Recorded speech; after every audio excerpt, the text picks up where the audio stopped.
In today's tutorial, I'm going to show you how to change your network settings on your Chromebook or Chrome OS. So this should hopefully be a pretty straightforward process here, guys. And without further ado, let's go ahead and jump straight into it.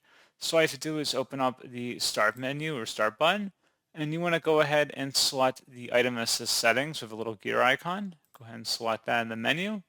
And then on the left side, there should be a network button underneath settings. And on the right side, you can see your network connection. If you're connected to anything, you can select or change your modified network by selecting that. And you can view your IP address as well as connecting to a proxy or network server there. If you click the back arrow up at the top, you can add a new connection and you can add a built-in VPN and then connect here, select connect, and that's pretty much it. So as always, thank you guys for watching this brief tutorial. I do hope that was able to help you out, and I do look forward to catching you all in the next tutorial. Goodbye.